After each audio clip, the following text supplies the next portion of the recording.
हम हर स्थिति में संघर्ष करने के लिए तैयार है, चाहे हमें कुछ भी करना पड़े, पैसे की जगह पैसे की व्यवस्था करेंगे और लड़ाई की जरूरत है तो हम अपना संघर्ष भी करेंगे। इसलिए ये जो बहुत अच्छी बात कही है, जो इन लोगों ने प्राइवेट डीलरों ने एक अपनी यूनियन करके और आज हमारे किसानों के साथ ये दुर्व्यवहार कर रहे हैं कि उन्होंने 3 दुकानों के लाइसेंस बंद हैं और सारी दुकानें बंद कर दी हैं। हमको भी ये कसम लेनी चाहिए कि हमारे इस क्षेत्र का कोई किसान अब उन डीलरों से, चाहे हमारा जमीन बिना खाद के हमें बोनी पड़े, हम कोई उनसे खाद नहीं खरीदेंगे। हमारे अंदर ये जागृति आनी चाहिए कि उनको ये आभास हो जाए कि किसान के बिना हम कुछ नहीं कर सकते। इसलिए हम सबको संगठित होना है, एक होना है। और हम ये आपसे कहता हूँ कि अपनी जी जान से चाहे कुछ भी करना पड़े, बड़ी आपत्तियां आएंगी, बड़ी सिफारिशें आएंगी कि साहब उसका रिश्तेदार है, वो नेता बन रहे हैं, वो दबाव दे रहे हैं, जैसे एक ग्राम सेवक साहब के साथ में हो रहा है।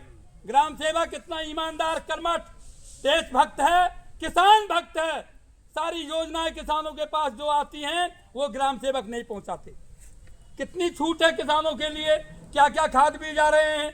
कुछ ग्राम सेवक हैं जो जाकर के अपने अपने क्षेत्र में जाकर बताते हैं।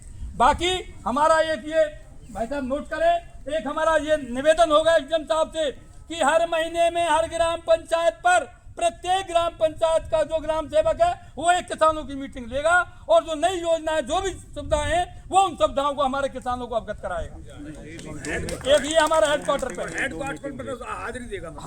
पर हाजिरी देगा। क्यों कि कितनी बड़ी बात कही कि बाबूलाल जी एक ग्राम सेवक याद है, उसके बाद में पता ही नहीं बीच में कितने ग्राम सेवक आए और चले गए, किसी को पता ही नहीं। गिने चुने सरपंच से मिल लिए, 2-4 आदमियों से मिल लिए और उनको लाभ दे दिया और काम बंद।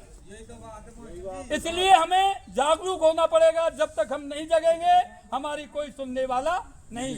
भाषण देने के लिए बहुत लंबा समय है, कितनी भी आप बातें करते रहिए, लेकिन आज का जो हमारा मेन मुद्दा है वो है हमारे किसान को क्रय विक्रय पर खाता आना चाहिए।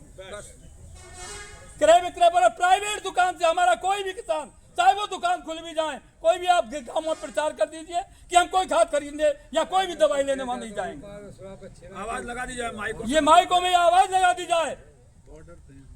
हाँ, बॉर्डर पर आपके लिए सुविधा, यहाँ से लाओ चाहे वहां से लाओ, चाहे हमको कितनी आफत करनी पड़े, लेकिन हमको मजबूत होना पड़ेगा।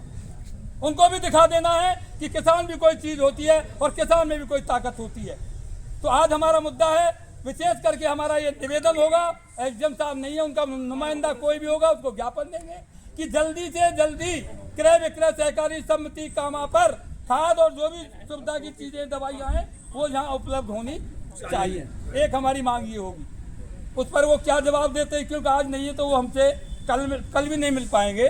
हम उनसे जवाब लेंगे, आप उनसे बात करके, और फिर हम उनसे टाइम ले लेंगे, बताइए हमें क्रय विक्रय पर खाद अब कितने रोज मंगवा रहे हो, जल्दी से जल्दी मंगवाइए। यदि वो ये काम नहीं करते हैं तो वो क्रय विक्रय वाले कोई भी बहाना बनाते हैं, तो हम सबकी जिम्मेदारी होगी कि हमें या तो कलेक्टर साहब के पास, जैसा आप सबका निर्णय होगा, कलेक्टर के यहाँ चलना होगा या एसडीएम ऑफिस में धरना देना होगा। क्रय विक्रय पे हम धरना नहीं देंगे, प्रशासन के सामने हमें जाकर बैठना होगा। ये हमारा उद्देश्य है एसडीएम के यहाँ। हाँ,